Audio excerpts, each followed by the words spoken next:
اللهم لك الحمد كله الحمد وإليك لله يرجع الأمر كله علانيته وسره. الحمد لله وحده والصلاة والسلام على من لا نبي بعده.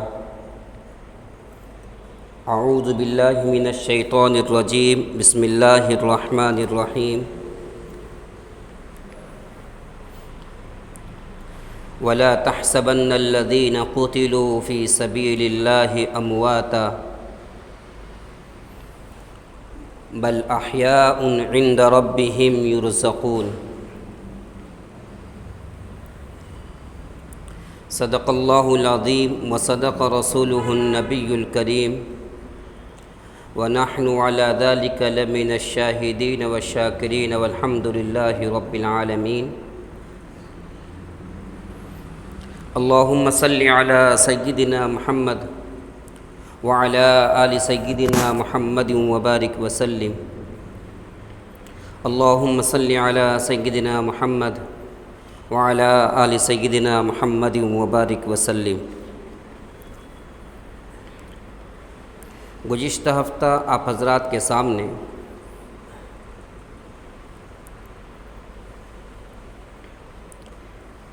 حضرت امام حسن اور امام حسین رضی اللہ تعالی عنہ کے متعلق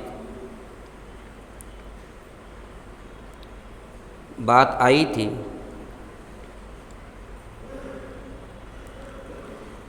جب ہم اسلامی تاریخ کو اٹھا کر دیکھیں گے، اسلامی تاریخ کے اندر کوئی بھی دن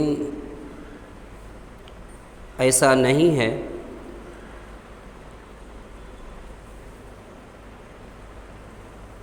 کہ جس کے اندر کسی کی شہادت نہیں ہوئی ہو. اسلامی تاریخ شہادتوں سے بھری پڑی ہے، لیکن محرم کے مہینے کے اندر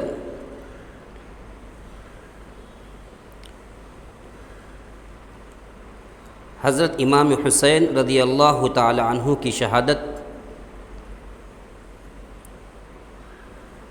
حضرت عمر فاروق رضی اللہ تعالی عنہ کی شہادت،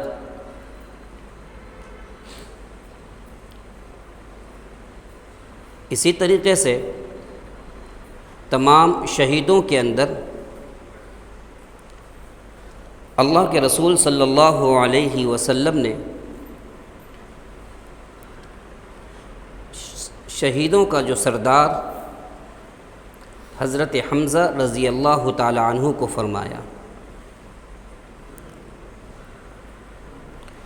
حضرت حمزہ رضی اللہ تعالی عنہ کی تاریخ یوں ہے کہ آپ بڑے بہادر اور بڑے جری تھے.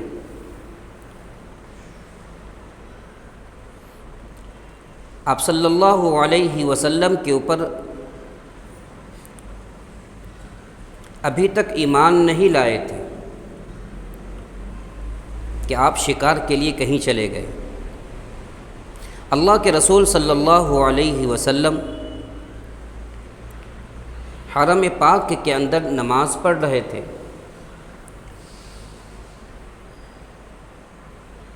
اور قریش مکہ آپ کا مذاق اڑا رہے تھے، اور اسی مذاق کے دوران غالباً ابو جہل اس نے اونٹ کی اوجھڑی آپ صلی اللہ علیہ وسلم کے پیٹھ کے اوپر سجدے کی حالت کے اندر ڈال دی، اور جب آپ اونٹ کی اوجھڑی کے بوجھ سے دبے ہوئے تھے تو آپ کو دیکھ کر ٹھٹھا مذاق کر رہے. حضرت فاطمہ رضی اللہ تعالی عنہ چھوٹی عمر ہونے کی وجہ سے آپ اپنے ننھے ہاتھوں سے اس اونٹ کی اوجھڑی کو ہٹا رہی ہیں، اور یہ پورا ماجرا ایک بوڑھی عورت دور سے دیکھ رہی تھی. جب حضرت حمزہ رضی اللہ تعالی عنہ شکار سے واپس آئے، اس بوڑھی عورت نے پورا قصہ حمزہ کو سنا دیا۔ حضرت حمزہ رضی اللہ تعالی عنہ غصے سے آگ بگولا ہو گئے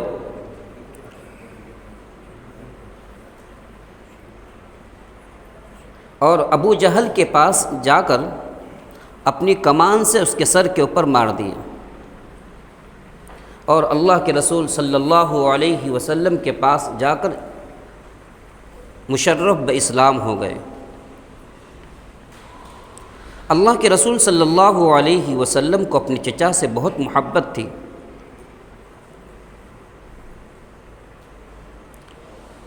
اسلام کی جو سب سے پہلی جنگ، جس کو جنگ بدر کہا جاتا ہے، حضرت حمزہ رضی اللہ تعالی عنہ نے اس جنگ کے اندر عتبہ اور جبیر بن مطعم کے والد کو جہنم رسید کر دیا۔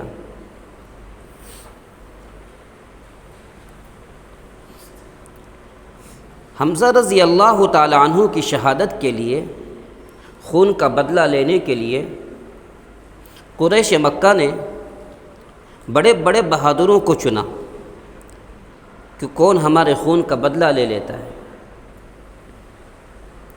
جنگ احد کے بعد، جنگ بدر کے بعد جنگ احد کا واقعہ پیش آتا ہے۔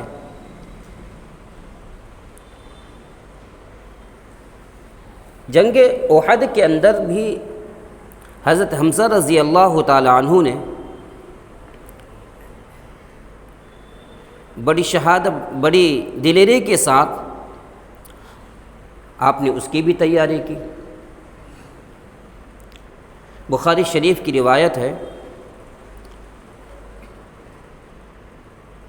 کہ حمزہ رضی اللہ تعالی عنہ کو شہید کرنے کے لیے وحشی کو تیار کیا گیا۔ وحشی جس نے کئی دنوں سے نشانہ بازی کی پریکٹس کرنے لگا۔ جب جنگ احد کا واقعہ پیش آیا، دونوں طرف کی صفیں لگ گئیں، تو دشمنوں کے لشکر سے سبان نامی ایک شخص آ کر مسلمانوں کو للکارتا ہے۔ مسلمانوں سے کہتا ہے کہ حل من مبارز، حل من مبارز، ہے کوئی میرا مقابلہ کرنے والا، ہے کوئی مجھ سے لڑنے والا؟ حضرت حمزہ رضی اللہ تعالی عنہ مسلمانوں کی صف کے اندر سے نکلے اور انہوں نے فرمایا، یا سبا، یا ابن المار، یقطع الزور، اتحاد رسول اللہ صلی اللہ علیہ وسلم، اے سبا، اے عورتوں کے ختنہ کرنے والے ماں کے بیٹے، کیا تو اللہ اس کے رسول کا مقابلہ کرنا چاہتا ہے؟ یہ کہہ کر حضرت حمزہ رضی اللہ تعالی عنہ شیر کی طرح ایسے جھپٹے کہ اس کافر کو آن کے اندر جہنم رسید کر دیا۔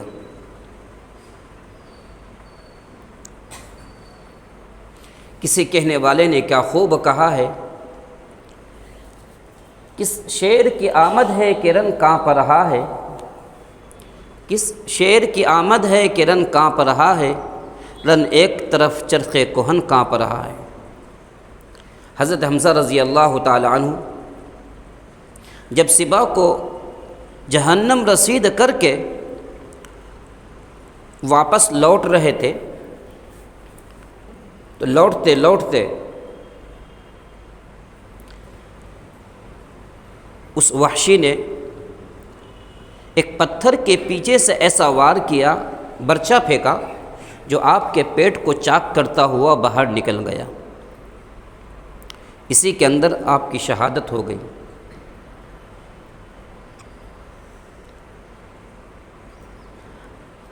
شہادت کے بعد اس وحشی نے ہندا کے کہنے پر آپ کے بدن کا موصلہ کیا۔ موصلے کا مطلب آنکھ نکال دی، کان نکال دیے، ناک کاٹ دی گئی، دل نکال لیا گیا، اور آپ کے جسم کے ٹکڑے ٹکڑے کر دیے گئے۔ اور ہندا نے وحشی سے وعدہ کیا تھا، جب تو یہ کام کر دے گا اور یہ تمام کی تمام چیزیں لا کر مجھے دے گا تو میں تجھے انعامات سے نوازوں گی، تجھے غلامی سے آزاد کر دوں گی۔ اب ایک غریب آدمی جب اس کو پیسے کی لالچ دی جائے تو پیسے کے لالچ کے اندر آزادی حاصل کرنے کے لیے آدمی کچھ بھی کر سکتا ہے۔ جب اس نے وہ تمام کے تمام جسم کے اعضاء کٹے ہوئے حضرت ہندا کو دیا تو ہندا نے ان تمام کٹے ہوئے جسموں کا ہار بنایا، انگلی کے پروں کا ہار، دل کا ہار، زبان کا ہار، ناک کا ہار، کان کا ہار، ایک ہار کے مانند پورا پرو لیا اور اس کو گلے میں ڈال لیا۔ کہنے والے نے کیا خوب کہا کہ ہندا، یہ ہار گلے میں نہ ڈال، یہ ہار گلے میں نہ ڈال، یہ ہار حمزہ کی کٹی ہوئی زبانوں کا ہار ہے، یہ حمزہ کی کٹی ہوئی انگلیوں کا ہار ہے، یہ حمزہ کی آنکھ کا ہار ہے، یہ ہار کلمہ پڑھنے والے کا ہار ہے، یہ ہار تیری اکڑی ہوئی گردن کو خدا کے سامنے جھکا دے گا۔ خیر، ہندا نے وہ ہار گلے میں ڈال لیا، وحشی کو آزاد کر دیا۔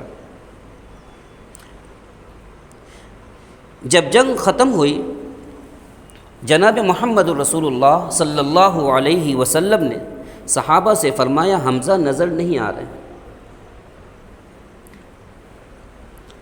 حمزہ کو تلاش کیا جائے۔ حضرت علی رضی اللہ تعالیٰ عنہ جب میدان کے اندر گئے دیکھنے کے لیے، دیکھا کہ حمزہ کی لاش کے ساتھ بے حرمتی کی گئی ہے، رونے لگے، آ کر آپ صلی اللہ علیہ وسلم کو ساتھ لے گئے۔ آپ صلی اللہ علیہ وسلم نے جب حضرت حمزہ رضی اللہ تعالیٰ عنہ کی حالت کو دیکھا تو آپ نے فرمایا، اے میرے چچا جان، اگر مجھے آپ کی بہن صفیہ کی حزن و ملال نہ ہوتا، ان کی فکر نہ ہوتی تو میں آپ کو یوں ہی چھوڑ دیتا۔ پرندے آپ کو نوچ نوچ کر کھا لیتے اور کل قیامت کے دن آپ پرندوں کے پیٹ سے اللہ آپ کو دوبارہ زندہ کرتا۔ آپ صلی اللہ علیہ وسلم نے حضرت حمزہ کو دعا دی اور اسی لاش کے اوپر، یعنی حضرت حمزہ رضی اللہ تعالیٰ عنہ کے باڈی کے اوپر کھڑے ہو کر آپ صلی اللہ علیہ وسلم نے فرمایا، اے حمزہ، دشمنوں نے تمہارے ساتھ جو رویہ کیا ہے، جو سلوک کیا ہے، اگر اللہ تبارک و تعالی مجھے ان پر غلبہ عطا فرمائے گا، اللہ تبارک و تعالی اگر مجھے ان پر غلبہ عطا فرمائے گا تو میں ایک کے بدلے 70 کا موصلہ کروں گا، یعنی ایک کے بدلے 70 کا موصلہ کروں گا۔ اللہ اکبر۔ اللہ کے رسول صلی اللہ علیہ وسلم نے جیسے ہی یہ کہا کہ میں ایک کے بدلے 70 کا موصلہ کروں گا، فوراً اللہ تبارک و تعالیٰ کی طرف سے آواز آئی، اے محمد صلی اللہ علیہ وسلم، آپ نے کیا کہا؟ کہا کہ نہیں، آپ ایک کے بدلے 70 کا موصلہ نہیں کر سکتے، فوراً آیت کریمہ اللہ تبارک و تعالیٰ نے نازل فرمائی، وَإِنْ عَاقَبْتُمْ فَعَاقِبُوا بِمِثْلِ مَا عُوقِبْتُمْ بِهِ وَلَئِنْ صَبَرْتُمْ لَهُوَ خَيْرٌ لِلصَّابِرِينَ وَاصْبِرْ وَمَا صَبْرُكَ إِلَّا بِاللَّهِ وَلَا تَحْزَنْ عَلَيْهِمْ وَلَا تَكُ فِي ضَيْقٍ مِّمَّا يَمْكُرُونَ إِنَّ اللَّهَ مَعَ الَّذِينَ اتَّقَوْا وَالَّذِينَ هُمْ مُحْسِنُونَ۔ یہ آیت کریمہ نازل فرما کر اللہ تبارک و تعالیٰ نے اس آیت کے اندر جناب محمد رسول اللہ صلی اللہ علیہ وسلم سے فرمایا،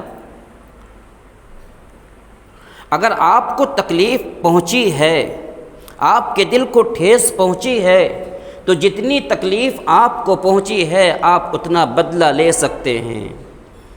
اگر آپ نے صبر کر لیا تو اللہ تبارک و تعالیٰ صبر کرنے والوں کے ساتھ اللہ کی مدد ہوتی ہے۔ اور آپ صلی اللہ علیہ وسلم سے اللہ نے فرمایا، کفار کے مکر سے آپ کو گھبرانے کی ضرورت نہیں ہے۔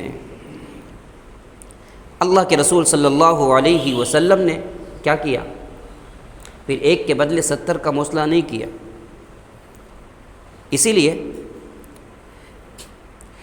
جب اللہ تبارک و تعالیٰ نے آپ کو غلبہ عطا فرمایا، فتح مکہ کے بعد ہندہ تو مسلمان ہو گئی، اور وحشی جو ڈر کے مارے ادھر ادھر بھاگا پھر رہا تھا۔ کسی نے وحشی سے کہا، نجات اسی کے اندر ہے، جا کر اپنی غلطی کا اقرار کر لو۔ وحشی کہتا ہے، میرے دل کے اندر ہمت تو نہیں ہو رہی تھی، جب لوگوں کو کہنے کی وجہ سے جب میں اللہ کے رسول صلی اللہ علیہ وسلم کے پاس گیا، صحابہ بیٹھے ہوئے تھے، اور میں نے وہاں جانے کے بعد مجھے کسی نے پریشر نہیں ڈالا، کسی کے دباؤ میں نہیں آیا۔ میں وہاں جانے کے بعد جب میں نے زور سے کلمہ لا الہ الا اللہ محمد الرسول اللہ پڑھا، آپ صلی اللہ علیہ وسلم نے بس اتنا فرمایا، تو وحشی ہے؟ کہاں کہ ہاں میں وحشی ہوں۔ آپ نے فرمایا، تو نے میرے چچا کو قتل کیا تھا؟ کہا کہ ہاں میں نے قتل کیا تھا۔ اللہ کے رسول صلی اللہ علیہ وسلم نے وہ پوری کیفیت پوچھی کہ کس کیفیت سے تو نے میرے چچا کو قتل کیا تھا؟ وہ وحشی کہتے ہیں، میں نے اللہ کے رسول صلی اللہ علیہ وسلم کے حکم کے اوپر وہ تمام کی تمام کیفیتیں میں نے بتا دی۔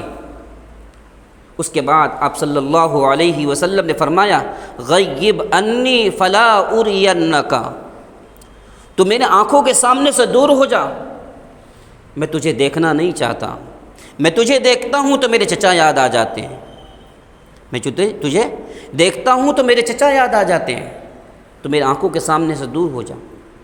حضرت وحشی فرماتے ہیں، پوری زندگی میں اپنے چہرے کے اوپر کپڑا ڈال کر رکھتا تھا، کہیں میرے چہرے کو دیکھ کر جناب محمد رسول اللہ صلی اللہ علیہ وسلم کو تکلیف نہ ہو جائے۔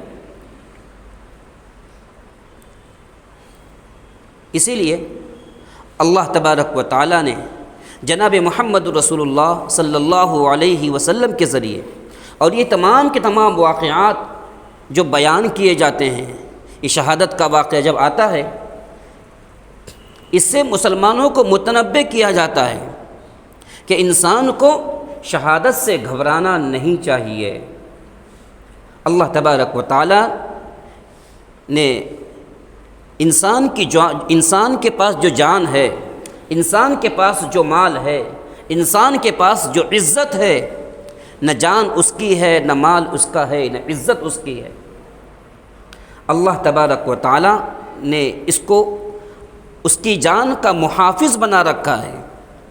ہم اپنی جان کے محافظ ہیں، ہم اپنی جان کے مالک نہیں ہیں۔ اسی لیے جناب محمد رسول اللہ صلی اللہ علیہ وسلم نے جس آدمی نے خودکشی کیا، آپ نے اس کی جنازے کی نماز نہیں پڑھائی۔ خودکشی کرنا حرام، کیوں؟ اس لیے کہ انسان اپنی جان کا مالک نہیں ہے، انسان اپنی جان کا محافظ ہے۔ اگر ہم اپنی جان کی حفاظت نہیں کریں گے تو اللہ تبارک و تعالیٰ اس پر بھی ہماری پکڑ فرمائے گا۔ ہم اپنے مال کی محافظ ہیں، اسی لیے مال کے بارے میں فرمایا کہ بھائی میں میرے پیسے کا مالک ہوں، میں چاہوں تو ادھر لگاؤں، میں چاہوں تو ادھر خرچہ کروں، میں چاہوں تو عیاشی کے اندر مطالعہ کر دوں، کوئی نہیں۔ فضول خرچی کرنا حرام ہے، فضول خرچی کرنا حرام ہے۔ اور اللہ تبارک و تعالیٰ نے قرآن کریم میں فرمایا ان المبذرین کانوا اخوان الشیاطین، جو بے جا خرچ کرتے ہیں، فضول خرچی کرتے ہیں، حرام کاموں کے اندر پیسوں کو لٹاتے ہیں، یہ کیا ہے؟ شیطان کے بھائی ہیں۔ جب اللہ تبارک و تعالیٰ نے جان اور مال کی حفاظت کی ذمہ داری ہمارے اوپر ڈالی ہے، اب ہمیں چاہیے کہ ہم اپنی جان کی حفاظت کیسے کریں۔ اسی لیے آج کے دور کے اندر اللہ والے فرماتے ہیں انسان کو صحت اور تندرست کی برقرار رکھنے کے لیے انسان کو ایکسرسائز کرنی چاہیے، انسان کو واکنگ کرنی چاہیے، انسان کو بھاگنا چاہیے، کہ اللہ کے رسول صلی اللہ علیہ وسلم نے فرمایا صحت مند ایمان والا، صحت مند مسلمان کمزور مسلمان سے افضل ہے۔ اور اللہ کے رسول صلی اللہ علیہ وسلم نے انسان کے جسم کے اوپر بھی انسان کا حق رکھا ہے، انسان کے جسم کے اوپر بھی انسان کا حق رکھا ہے۔ انسان کھائے پیے بس آرام سے بیٹھا رہے، سست بن جائے، اللہ کے رسول صلی اللہ علیہ وسلم اس کو پسند نہیں فرمایا۔ سستی اور کاہلی سے اللہ کے رسول صلی اللہ علیہ وسلم ہمیشہ پناہ مانگا کرتے تھے، اے اللہ میں ایسی سستی سے، ایسی کاہلی سے جو مجھے بزدل بنا دے، جو مجھے کمزور بنا دے، اے اللہ میں ایسی کاہلی سے پناہ چاہتا ہوں۔ اسی لیے قرآن کریم میں اللہ تبارک و تعالیٰ نے فرمایا اگر کوئی تم کو مارنے کی کوشش کرتا ہے تو تمہیں مدافعت کا پورا حق حاصل ہے۔ تمہیں اگر کوئی تم کو ایک چپت مارتا ہے تم اس کو دوسرا چپت نہ دو، بلکہ اپنی جان کی حفاظت کرو۔ قرآن کریم میں اللہ تبارک و تعالیٰ نے فرمایا وَلَا تُلْقُوا بِأَيْدِيكُمْ إِلَى التَّهْلُكَةِ، تم اپنے آپ کو خود ہلاکت میں نہ ڈالو، تم اپنے آپ کو خود ہلاکت میں نہ ڈالو۔ جب حالات بگڑتے جا رہے ہیں، جیسے آپ نے دیکھا ہوگا بھی بمبئی کے حالات، بمبئی کو اس کو لے لیجئے، انسان کے دل و دماغ کے اندر آج کا میڈیا، آج کے لوگ ان کے ذہن کو ایسا خراب کر دیا، ایسے خراب کر دیا کہ اس بندے نے، اس آتنکواد نے چن کر مسلمانوں کو مارا، پہلے اپنے سینئر آفیسر کو مارا، پھر مسلمانوں کو مارا۔ میوات کے اندر، نوح کے اندر کیا ہوا؟ مسلمانوں کی دکانوں کو جلایا گیا، کئی مسجدوں کو جلا دیا گیا، دو امام کو مارا گیا، گولی سے بھون دیا گیا۔ اب اللہ کے رسول صلی اللہ علیہ وسلم نے فرمایا اس کا مطلب یہ نہیں کہ تم ہاتھ پہ ہاتھ دھرے کے بیٹھے رہو۔ اللہ تبارک و تعالیٰ نے فرمایا وَقَاتِلُوا فِي سَبِيلِ اللَّهِ وَقَاتِلُوا فِي سَبِيلِ اللَّهِ الَّذِينَ يُقَاتِلُونَكُمْ۔ تو اس آیت کے اندر اللہ تبارک و تعالیٰ نے مدافعت کا حق بتایا ہے، تمہیں اپنا بچاؤ کرنا چاہیے، اپنا بدلہ لینا چاہیے۔ کب تک تم ہاتھ پہ ہاتھ دھرے رہو گے؟ یہ نہیں کہ تم وَلَا تَعْتَدُوا، حد سے زیادہ بڑھنا بھی نہیں ہے۔ جیسے اللہ کے رسول صلی اللہ علیہ وسلم نے کہا تھا اے میرے چچا ایک کے بدلے 70 کا مسئلہ کروں گا، نہیں، ایک کے بدلے 70 کا نہیں کر سکتے، جتنی تمہیں تکلیف دی گئی اتنا تم اپنا بچاؤ کر سکتے ہو۔ وَلَا تَعْتَدُوا إِنَّ اللَّهَ لَا يُحِبُّ الْمُعْتَدِينَ، اللہ تبارک و تعالی حد سے زیادہ تجاوز کرنے والوں کو اللہ پسند نہیں فرماتا۔ اللہ تبارک و تعالی حد سے زیادہ تجاوز کرنے والوں کو اللہ پسند نہیں فرماتا۔ اس لیے دوستو نفرت کی ہوائیں اتنی پھیلا دی گئیں، آج کے دور کے اندر نفرت کی ہوائیں اتنی پھیلا دی گئیں، اور خصوصاً داڑھی، ٹوپی اور کرتا پیجامہ، اس کو اتنا بدنام کیا گیا، اتنا بدنام کیا گیا، آج لوگوں کا دیکھنے کا نظریہ بدل چکا ہے۔ آج لوگوں کے دیکھنے کا نظریہ بدل چکا ہے کہ اس جبے کو پہلے کیا ہوا کرتا تھا؟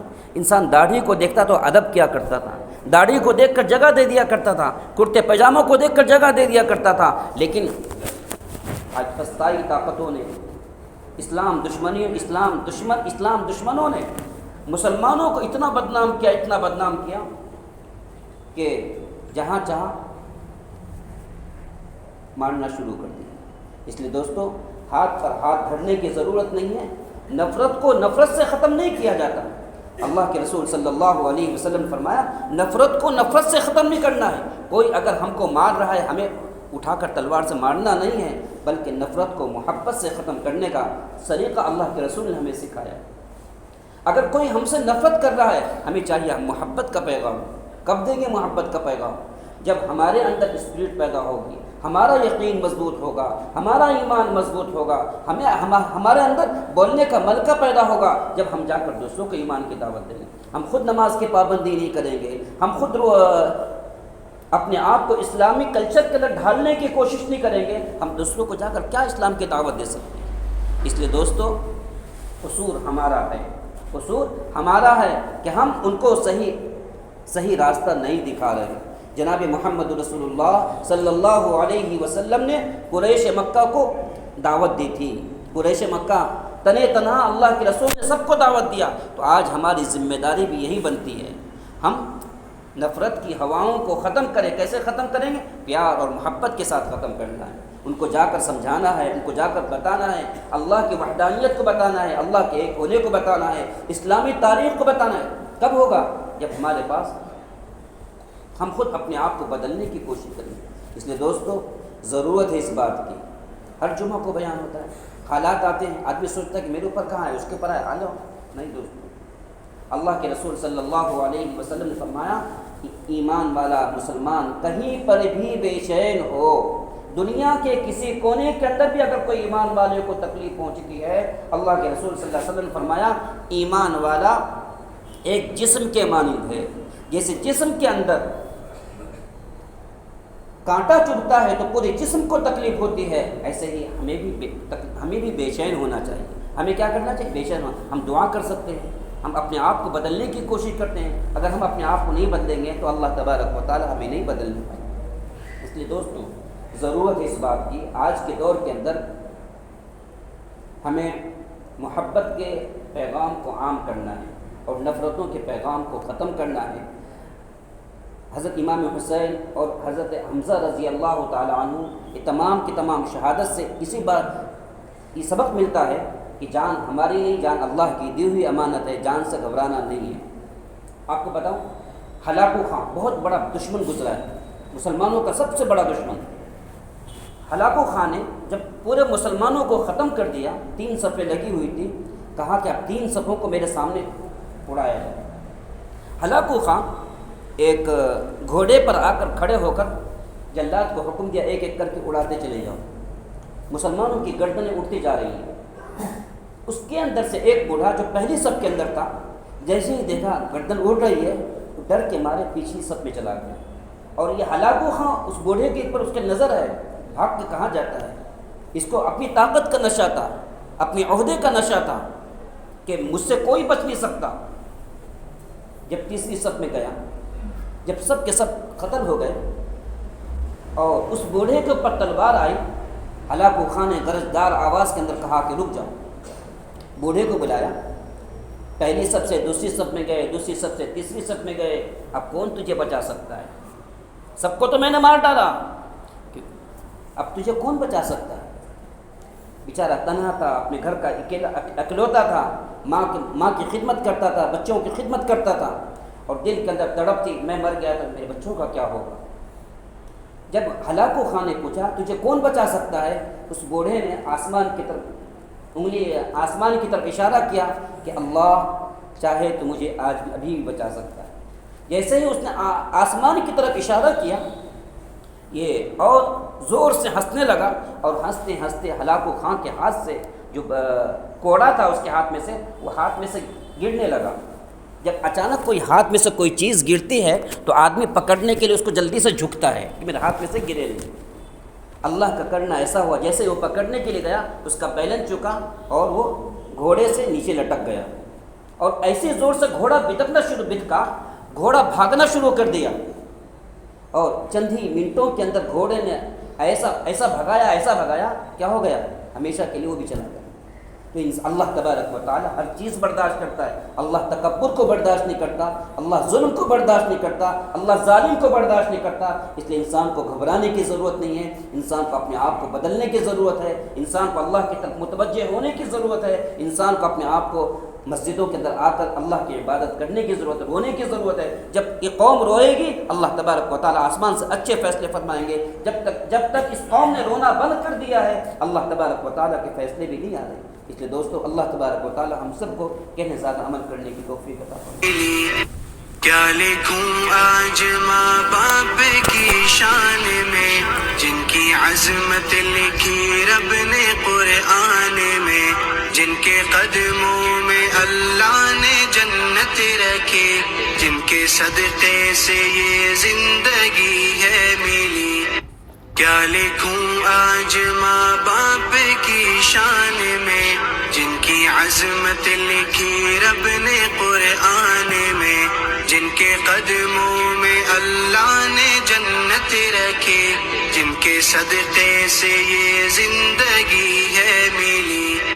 کیا لکھوں آج ماں باپ کی شان میں, جن کی عظمت لکھی رب نے قرآن میں, جن کے قدموں میں اللہ نے جنت رکھی, جن کے صدقے سے یہ زندگی ہے ملی.